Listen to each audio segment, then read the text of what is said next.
On January 5, 1942, as triumphant cheers echoed through the streets of Tokyo, Admiral Isoroku Yamamoto ordered the staff of the Imperial Combined Fleet to start planning the second phase of operations in the Pacific War. After reviewing reports from the Philippines, Malaya, and southern regions, Yamamoto concluded that within a few months, Japanese forces would dominate East Asia and other territories attacked in December. He instructed his chief of staff, Matome Ugaki, to have the plans ready by mid-February. The speed of Japan's victories across the Western Pacific shocked Tokyo's strategists and triggered heated debate within the Imperial General Staff. The fervent nationalists insisted on advancing as long as Japan remained victorious, no matter how far it led them. But another faction, represented by Yamamoto, was less enthusiastic about the war against the United States and Britain, and deeply concerned about Japan's long-term future. One reason Yamamoto stayed at sea aboard the flagship Yamamoto was that his colleagues feared he might be assassinated if he remained in Tokyo, given his outspoken opposition to an unrestricted war.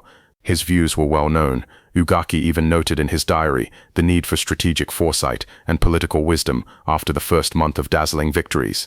Yamamoto often warned that Japan could not sustain a prolonged conflict against Western powers and still expect to win. His criticism targeted Prince Kono and other politicians who, in his view, lacked clarity about the kind of war Japan should be fighting in the Pacific. 3 months before Pearl Harbor, Yamamoto had met with his friend Ryoichi Sasakawa, head of the ultra-nationalist Kokusuikai organization, at the Imperial Navy Club in Shiba. He told Sasakawa that war had become inevitable due to political missteps, but warned that Japan's early dominance, stretching out like an octopus spreading its tentacles as he put it, would not last. Now, barely a month after the conflict began, that same octopus was already flattened and strained. Yamamoto predicted that the moment for diplomacy would come when Singapore fell, believing that such a blow would shake British morale in India and make them open to peace discussions. His experience dealing with Western powers, having represented Japan at the London naval conferences of 1930 and 1934, and having served as naval attaché in Washington, gave weight to his views. He agreed that once war was triggered, a decisive victory had to be achieved swiftly. But he warned that Japan would have no more than 18 months to enjoy its triumphs before seeking peace. "We must secure a peace settlement by then," he told Sasakawa, urging his friend to spread this message among the ruling right-wing elite. By early January, victory seemed within reach. The U.S. battleship fleet had been crippled at Pearl Harbor on December 7th. The British battleships Repulse and Prince of Wales had been sunk off the Malay coast. Manila and the U.S.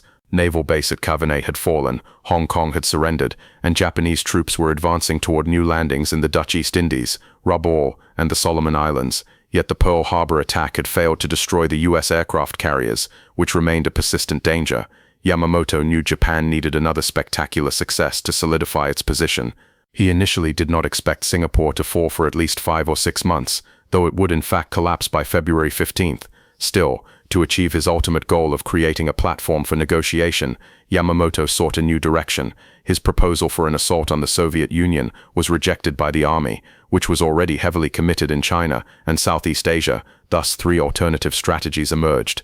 Yamamoto's preferred plan was to strike into the Indian Ocean, invade Ceylon, lure out and annihilate the British Eastern Fleet, just as he had done to the Americans at Pearl Harbor, and then advance toward the Middle East to connect with German forces pushing toward the Soviet oil fields in the Caucasus.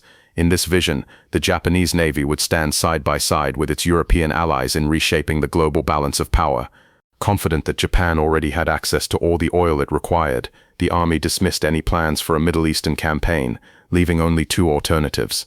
One proposal, backed by the Naval General Staff in Tokyo, called for an assault on Australia, a move intended to deprive the Americans of a forward base for operations. After securing the Solomon Islands, the Navy would advance to New Guinea, New Caledonia, Fiji, and Samoa. Supporters of this strategy within Imperial headquarters were already drafting occupation frameworks for both Australia and New Zealand, but Admiral Yamamoto opposed the Australia plan, believing it would take too long and lack the dramatic impact necessary to force the Americans into negotiation. He also understood that the attack on Pearl Harbor had ignited a vengeful determination among a people the Japanese had long regarded as soft and complacent, too weak, some army officers said, to fight a total war. Even the anticipated fall of Singapore, Yamamoto knew, would not be enough to halt the U.S. resolve. What he sought was a decisive and spectacular victory, one that would allow Japan to extend an offer of peace from a position of strength. In January, Yamamoto ordered his staff to draft a new plan, and 2 months later, he sent officers to Tokyo, carrying a proposal labeled the MI Plan. It envisioned a massive confrontation near Midway Island, where Japan would lure out and annihilate the American carrier fleet. Alongside it, Yamamoto submitted the AL Plan, detailing an invasion through Alaska that could eventually lead to the occupation of Hawaii, and perhaps later, the US West Coast. Victories at Midway and in the Aleutians, he believed, would give Japan's politicians the leverage needed to negotiate peace on favorable terms. Inside the Navy Ministry in Tokyo, the admirals clashed fiercely over strategy, but in the end, Yamamoto's vision prevailed. By then, the potential impact of Singapore's fall and the approaching collapse of Bataan and Corregidor had been overshadowed by another event, the Doolittle raid. In April 1942, Lieutenant Colonel James Doolittle's B-25 bombers struck Tokyo, shocking Japan's leadership and proving that the Americans were only beginning to fight. 2 months later, the Battle of Midway erupted and ended in disaster for Japan. There was no time for blame. The army didn't even learn the true scale of the defeat. The destruction of 4 major aircraft carriers was kept secret, known only to senior naval officers. While Yamamoto was still at sea leading the Midway operation, the Naval General Staff in Tokyo continued moving the fleet and air forces southward, preparing for an offensive aimed at isolating Australia. The Navy had already captured Rabaul on January 23, and from then on, conducted constant air reconnaissance and bombing raids across the islands and New Guinea. The Australians, alarmed by these movements, warned General Douglas MacArthur, who had just arrived in March, that an invasion of New Guinea was imminent. If Japan succeeded there, it would pave the way for an easy invasion of northern Australia. In February, the Japanese had already bombed Darwin, and in March, after landing at Salamaua, New Guinea, the tempo of attacks increased. By May, just before the Battle of Midway, Japan dispatched an occupation force toward Port Moresby, but it was repelled by fierce American and Australian resistance during the Battle of the Coral Sea. Despite this, the Japanese captured Tulagi, north of Guadalcanal, and built a seaplane base there. The Coral Sea battle convinced both Washington and Canberra that Japan was preparing another southern offensive. MacArthur urged the Australian government to prepare for an imminent attack and cabled General George C. Marshall, requesting 2 aircraft carriers and 1,000 planes. However, in Washington, Admiral Ernest J. King, Chief of Naval Operations, informed Marshall that by the end of June, the U.S. would have only 2 operational carriers in the Pacific, while Japan had 10. Admiral Chester W. Nimitz, commander of the Pacific Fleet, had already warned of a major Japanese move, which soon materialized as the Midway Offensive. As the Midway battle unfolded, Japan was simultaneously fortifying its presence in the New Guinea Solomon Islands region. Major General Tomotarō Hori landed the South Seas Force at Salamaua, while naval troops took base and began constructing an airbase there. Acting independently of Yamamoto, the Imperial General Staff continued with its Port Moresby operation, ordering Lieutenant General Harukichi Hyakutake to press southward toward New Caledonia, Fiji and Samoa, and to prepare for a renewed advance on Port Moresby by July. After Yamamoto's expected return from Midway, the combined fleet's carrier group was supposed to shield the advance. Despite the catastrophic defeat at Midway, which field commanders were falsely told was a victory, Imperial headquarters refused to alter its plans. Only a few days later, Australian intelligence warned MacArthur that Japan was mobilizing for another strike. Believing Midway had been a turning point in their favor, MacArthur proposed that the Allies launch a preemptive counterattack, first targeting New Britain and New Ireland, followed by an assault on Rabaul, the main Japanese base in the region. With 2 carriers, 1,000 aircraft, and an amphibious division, MacArthur argued the Allies could push Japan back to truck. On June 12, General Marshall presented MacArthur's plan to Admiral King, suggesting a slightly larger force, 3 carriers, 1 Marine division, and 3 Army divisions. King, however, rejected the proposal, not wanting MacArthur to command the operation. He also argued that carrier groups would be too exposed to land-based attacks and lack sufficient protection. Ultimately, these same challenges would confront the Navy at Guadalcanal. Determined to maintain control, King crafted his own plan, a Navy-led offensive from the New Hebrides. Though MacArthur objected to placing his troops under naval command, it was clear that Japan had to be stopped before reaching New Guinea and threatening Australia. The Joint Chiefs of Staff faced a crucial question: who would lead the campaign? They assigned Phase 1, the capture of the Santa Cruz Islands, Tulagi, and nearby positions, to Admiral King. At that point, Guadalcanal was merely a nameless spot on the map, with no recognized strategic importance. Under the Joint Chiefs framework, MacArthur would take over after Phase 1, tasked with clearing the remaining Japanese strongholds in the Solomons, Rabaul, and New Guinea. King's plan prevailed, partly because his defensive strategy down the Pacific line required fewer troops than MacArthur's proposal. Thousands of Allied soldiers were already training in New Caledonia, and King had secured reinforcements from General Henry Happer Arnold, who sent several U.S. Army Air Force squadrons to the region. King also fortified Samoa and Efate in the New Hebrides and planned to establish a base in Tonga. Meanwhile, Admiral Wilson Brown, whose indecision during the Wake Island crisis had angered King, was quietly reassigned as the stage was set for the next great battle in the Pacific. An amphibious training command was set up in San Diego, where Admiral Ernest King assigned Marine Major General Holland Smith and his team to develop new strategies for island warfare. King's chief planning officer, Rear Admiral Richmond Kelly Turner, suggested a four-stage plan. First, hold the line in the South Pacific while training amphibious forces. Second, launch a joint offensive with the U.S., Australia, and New Zealand through the Solomon Islands to the Bismarck Archipelago and Admiralty Islands. Third, capture the Caroline and Marshall Islands, and finally, move toward the Dutch East Indies or the Philippines. Admiral King approved the plan. It perfectly matched his own vision. He arranged for Vice Admiral Robert L. Gormley, then serving as a naval observer in London, to command the South Pacific Force. King also reassigned Rear Admiral Turner from the Planning Division, ordering him to prepare for amphibious operations. Remarkably, all this planning took place before Japan's attacks on Port Moresby and Tulagi. Vice Admiral Gormley left Washington on May 4, set to assume command on June 19, but first he had to report to Admiral Nimitz at Pearl Harbor, his direct superior. By the time he arrived, Japanese forces were already advancing. On May 22, an Army aircraft spotted a Japanese reconnaissance plane, photographing Guadalcanal. Intelligence soon concluded that Japan was building an airfield there.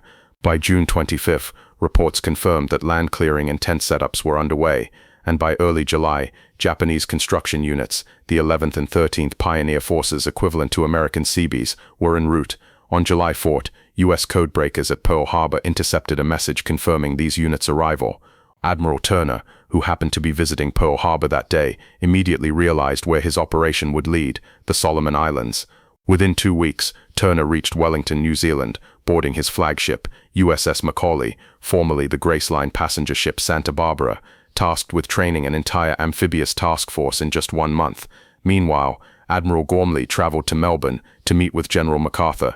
Both men doubted the feasibility of the plan. They believed an amphibious invasion without sufficient air cover was a recipe for disaster. Their joint dispatch recommending postponement reached Washington, but Admiral King rejected it outright. He reminded Gormley that resources would be limited and that the operation must proceed to prevent Japan from threatening Australia. The invasion plan faced logistical chaos. Supplies were loaded haphazardly onto transports in Oakland and sent to Noumea, which lacked facilities for reorganization. Still, there was no time to delay. By late July, more than 17,000 Marines were on the move from California, Pearl Harbor, Noumea, and Samoa. Gormley never convened a full commanders meeting, but on July 28, Admiral Frank Jack Fletcher, in charge of tactical operations, hosted one aboard his carrier, USS Saratoga. Fletcher was responsible for protecting the invasion fleet. Turner would handle the troop landings under Marine General Alexander Vandergrift. There were no reserve forces. Every available man was already committed. The meeting was tense. Fletcher declared he would cover the landings for only 2 days, fearing the loss of his carriers. Turner, with a broader strategic view, pushed back. "The decision's made. Our job is to carry it out." Fletcher's cautious attitude, which had already frustrated King after Coral Sea, was now again on display. A rehearsal landing on Coral Island near Fiji, July 28 to 30, went poorly. Only a third of the Marines got ashore, and confusion reigned. Still, there was no time to improve. On July 31, the fleet set course for Guadalcanal. By August 6, the 75-ship task force neared the Solomon Islands. Nervous, Fletcher began distancing his carrier group, but kept his planes ready to provide limited air cover. Unbeknownst to the Japanese, the Allied invasion was just hours away. In July 1942, Japan's focus was still on New Guinea, where they aimed to capture Port Moresby. Their air forces were busy supporting ground troops and bombing Allied positions. Meanwhile, Admiral Yamamoto's flagship, the Yamato, remained in Japanese waters, preparing leisurely for upcoming operations. On August 30, Japanese air groups regrouped at Rabaul, ready for new missions, but during the following days, bad weather grounded most of their search planes. None detected the massive U.S. invasion fleet heading straight for Guadalcanal. At dawn on August 7, 1942, under a clearing sky, the first major U.S. amphibious assault of World War II began. At 5:30 a.m., the fleet went to general quarters. By 6 blaze of planes from the Wasp, Saratoga, and Enterprise launched the opening strikes on Guadalcanal, Tulagi, Gavutu, and Tanambogo. The first alarm reached Japanese command at 6:12 a.m., a frantic message: enemy heavy bombardment in progress. By then, American aircraft were already strafing buildings and fuel dumps, and for the rest of the morning, no Japanese counterattack appeared. The Americans had complete control of the skies, a momentary calm before one of the fiercest island campaigns of the Pacific War. Aircraft from the American carriers launched a surprise strike on the seaplane base at Gavutu, catching the Japanese completely off guard. The U.S. planes swooped in low, bombing and strafing the float planes moored in the harbor. Within minutes, they destroyed 9 float planes, similar to the Zero fighter, along with a 4-engine Kawanishi flying boat and 8 reconnaissance bombers. A few Japanese pilots tried to take off, but were shot down before leaving the water. By the end of the assault, not a single enemy aircraft at Gavutu remained intact. Other carrier squadrons targeted Japanese troop positions on Tulagi, as well as beach zones that would soon become marine landing sites. Before sunrise, the Marines aboard the transports could already make out the dark silhouette of the mountains on the island ahead. The convoy quietly slipped through the narrow channel between Guadalcanal and Savo Islands, entering Seal Arc Channel. At dawn, the naval guns opened fire, the flashes lighting up the horizon. There was no real response from the shore. Shells from cruisers and destroyers ignited fuel dumps and storage depots, and soon thick smoke and flames were visible for miles. At 8 a.m., after nearly 2 hours of aerial and naval bombardment, the landing craft began heading toward the northern beaches, just east of Lunga Point. The Marines were anxious. None of them had actual combat experience in amphibious warfare. This was America's first amphibious invasion since the Spanish-American War. By 9 a.m., the first waves hit the beaches of Guadalcanal. To their astonishment, no resistance awaited them. The Japanese had retreated into the jungle-covered hills. The landing seemed almost too easy. Marines soon discovered how thoroughly they had caught the enemy by surprise: empty wooden barracks that had never been used, tents still standing, and breakfast left half-eaten, bowls of rice, meat, and plums scattered across the tables, chopsticks dropped mid-meal. Shrapnel holes and collapsed tents showed just how suddenly the bombardment had driven the enemy off. Yet the illusion of an effortless victory was short-lived. The Japanese on Guadalcanal were mainly construction workers, not soldiers, and hadn't fortified their positions. But on Tulagi, it was a very different story. Their Lieutenant Colonel Merritt Edson's 1st Marine Raider Battalion and the 5th Battalion of the 2nd Marines ran into heavy resistance. Around 250 Japanese troops, members of the Yokohama Air Base Detachment, led by Captain Hasek Miyazaki, were battle-hardened and fanatically determined. Edson's raiders, however, were among America's elite, hand-picked volunteers trained under grueling Spartan conditions. The raider concept had been inspired by Lieutenant Colonel Evans Carlson, who had observed Chinese communist guerrilla tactics during the war in North China. By the time they arrived at Guadalcanal, Edson's men already carried a legendary reputation, one that would soon be put to the test. Tulagi became the first true clash between highly trained American forces and veteran Japanese troops. Up to that point, Japan's army had swept through the Philippines, Malaya, and the Dutch East Indies almost unchecked, earning a reputation for invincibility, something Tokyo eagerly fueled through propaganda. Tulagi was about to challenge that myth. At 8:15 a.m., Edson's raiders came ashore on the northwestern coast. Initially, progress seemed manageable. They encountered light fire from outposts while pushing into dense jungle, thick with vines and thorny bougainvillea. For a while, the terrain seemed a greater enemy than the Japanese. Only one Marine fell to a sniper's bullet during the early advance. Edson planned to move inland, capture the ridge that ran the length of the island, and clear enemy positions as they advanced southward. But the tangled terrain slowed progress to a crawl. It took 3 hours to cut through 1.5 miles of jungle. When the raiders finally reached the ridge, they emerged into an open slope and straight into the main Japanese defenses. The enemy had built camouflage dugouts, rock bunkers, and machine gun nests designed to form interlocking fields of fire. Their strategy was simple: pin the Marines below them. But Edson's men adapted fast. Scaling the cliffs, they dropped grenades and dynamite into enemy positions. In one fierce engagement, a single dugout yielded 17 Japanese dead after Marines blasted it with explosives. When one soldier entered to retrieve a radio, 2 hidden survivors opened fire, killing him and another Marine before being taken down. While one Marine unit attacked the central defenses, the left and center flanks pushed down the ridge, suffering heavy losses up to 15% casualties by the end of the afternoon. Even after taking the ridge, the raiders faced constant sniper fire. Japanese marksmen tied themselves to trees, hid in rooftops, or shot from behind rocks, waiting for Marines to pass, then firing from the rear. It was often a suicidal tactic, but deadly effective. By dusk, Edson's raiders had learned a harsh lesson. The Japanese 6.5mm rounds, though small, often wounded rather than killed, forcing Marines to divert manpower to evacuate the injured. It was only the first day, and already, they understood that this battle would be nothing like the easy landings on Guadalcanal. They drove along the ridge until they reached a three-sided ravine, its floor once an old British cricket field. The Japanese had dug deep into the ravine walls, creating interlocking fields of fire that would become all too familiar in the months ahead. As the Marines advanced, they were caught in a deadly crossfire. With darkness closing in, Colonel Edson halted the movement. This was no time to test unknown dangers. That night, the Marines on Tulagi faced a new and brutal experience. The Japanese, knowing they were outnumbered and doomed, launched one of the desperate counterattacks that would soon define their reputation. They waited until the perimeter had gone quiet, and at 10:30 p.m. they struck. They broke through between two Marine companies and surrounded one entirely. The Americans fought fiercely from foxholes and open ground, firing rifles, machine guns, hurling grenades, and even using knives in close combat. The Japanese charged along the ridge toward Edson's command post, coming within 50 yards before finally being driven back. By dawn, one Marine company had lost half its non-commissioned officers. The next day, August 8, reinforcements landed, bringing the Tulagi force to roughly 7,500 men. Edson's raiders and the 5th Battalion of the 2nd Marines pushed toward the southeastern tip of the island. They attacked each dug-in Japanese machine gun nest, one by one, on the steep slopes around the old cricket ground. In one cave, they found 35 Japanese bodies, some already decomposing, others freshly killed. From this, the Americans quickly learned that the Japanese would defend every position to the death, unless specifically ordered to retreat, a grim testament to their discipline.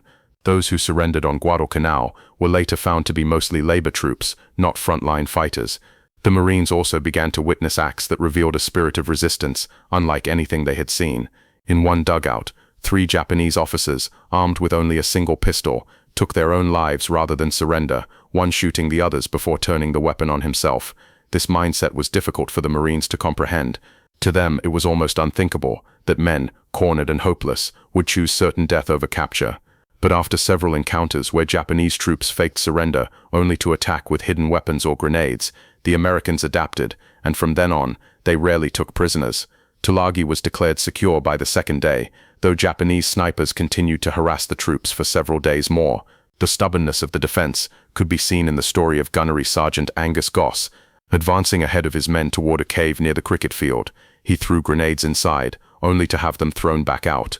After several failed attempts, he used a satchel charge, a bag of dynamite, but even that was hurled back. When it exploded, a rock fragment wounded his leg. Furious, Goss grabbed his submachine gun, stormed the cave, and killed 4 defenders, finding 8 more already dead. If Tulagi was brutal, Gavutu and Tenambogo were worse. The landings came mid-morning.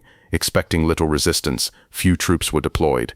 But the Japanese, having fortified the seaplane base, were ready. When the second wave of Marines landed, they were met with heavy machine gun and rifle fire from the hills. Each position had to be fought for and cleared individually. Japanese soldiers attacked tanks with crowbars, grenades, and gasoline-soaked rags. One tank commander killed 23 attackers before being stabbed to death by a soldier who climbed onto the vehicle. Another tank was set ablaze and destroyed. By late afternoon, reinforcements had to be diverted from nearby Florida Island. At dusk, naval ships bombarded the Japanese positions, but one stray shell hit a fuel dump, lighting up the beach like daylight. The Marines advancing toward shore became perfect silhouettes for Japanese gunners on the hills. 2 landing craft made it, but others turned back in confusion when their coxswain was killed. Captain Crane and a handful of men were cut off, hiding in the brush until they could slip back to the beach after dark. It wasn't until 4 a.m. that another wave of Marines finally secured the narrow causeway between the 2 islands. When the fighting began, about 500 Japanese defended Gavutu and Tanambogo. When it ended, none remained alive. Meanwhile, early on August 7th, the Tulagi radio station sent a desperate message to Rabaul, the first warning of the U.S. invasion.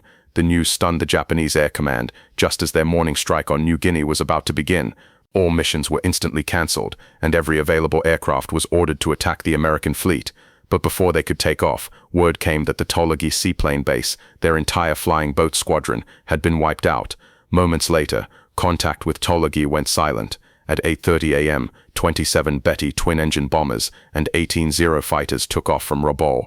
Loaded for a bombing run, instead of a torpedo strike, they climbed to 13,000 feet and flew east toward Bougainville, then south along the coast. They were spotted near Florida Island by American F-4F Wildcats from the carrier Enterprise.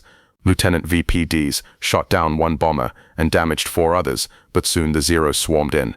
The Wildcats ducked into the clouds as ordered, though one was shot down, and D's plane barely made it back to the Wasp. Elsewhere, other Enterprise pilots weren't as lucky. 3 Wildcats were lost over Santa Isabel. By early afternoon, coast watchers had already radioed warnings from the Solomons. 24 Japanese bombers were heading toward Guadalcanal. The message reached the Allied fleet with hours to spare. When the Japanese arrived at noon, the Americans were waiting. Fighters climbed above the bombers, and the ship's anti-aircraft guns filled the sky.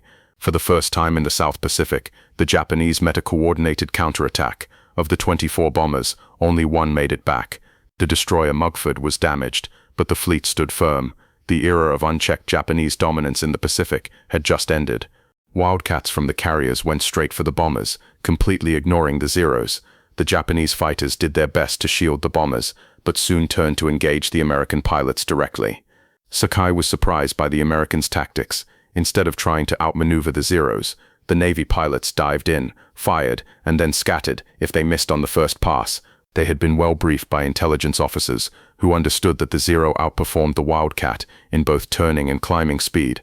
After a fierce and skillful dogfight, Sakai managed to shoot down 1 F-4F and an SBD dive bomber, which had itself taken on 4 Zeros. Several other Japanese pilots scored kills, though 1 Zero was lost. During the chaos, Sakai attacked a formation of SBD torpedo bombers, mistaking them for fighters, and flew right into a storm of machine gun fire from the rear gunners. His aircraft was badly damaged, and he was seriously wounded.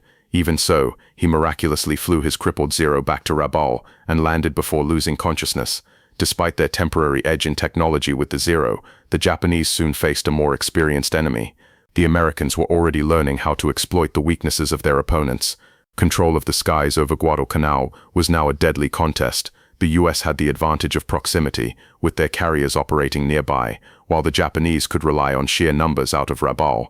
Still, the American pilots were hampered by the Zero's superior speed and agility. The Wildcat was slower and less maneuverable, but it was rugged, heavily armored, and capable of taking punishment that would destroy a Zero. By the end of the first day, the US invasion appeared secure. Marines had reached the airfield area without major resistance. The only prisoner captured revealed that there were around 600 combat troops and 1,400 laborers on the island, most of whom had fled inland. Admiral Turner had successfully landed 11,000 Marines, along with massive amounts of ammunition, food, and supplies that quickly piled up along the beach. General Vandergrift, concerned that the carriers would soon have to withdraw, was relieved to see the supplies still coming in. At 8:40 a.m. on August 8th, Coast Watcher Jack Reed spotted 45 Japanese dive bombers near Bougainville. His warning reached Pearl Harbor, which relayed it to the fleet.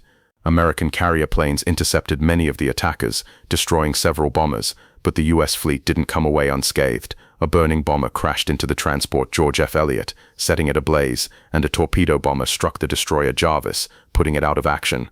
That morning, planes from the Enterprise and other carriers took off to strafe and bomb Japanese positions near the Tanaru River and around the airfield. Later, 3 Enterprise fighters intercepted a group of torpedo bombers skimming just above the water. Machinist Roonan shot down one, while Ensign Rouse downed 2 more, and Ensign Showmaker destroyed another. By nightfall, Fighting Squadron 6 aboard the Enterprise had lost 6 pilots to Zeros. The Japanese fighters still had the advantage in both experience and performance, but the Americans were adapting quickly. Commanders noted 2 major weaknesses in the Zero: its limited firepower and its fragile frame. Pilots were ordered to stay close together and use a scissors tactic, turning toward each other during attacks, so both could bring guns to bear on the enemy, while covering one another's blind spots. On the ground, the Marines faced brutal resistance on Tulagi, Govutu, and Tinambogo. On Tulagi, they suffered 90 casualties, but secured the island after 2 days. Of the 250-man Japanese garrison, 200 were killed, only 3 surrendered, and the rest swam across to Florida Island to continue fighting. On Gavutu and Tinambogo, 250 Marines were killed or wounded, and all 500 Japanese defenders were annihilated. The savagery of those battles was a stark contrast to the easy progress on Guadalcanal. On August 8, the Marines reached the edge of the future Henderson Field, named for a pilot killed at Midway, and many began to underestimate their enemy. "I wish those Japanese would come out and fight," one Marine joked to a war correspondent.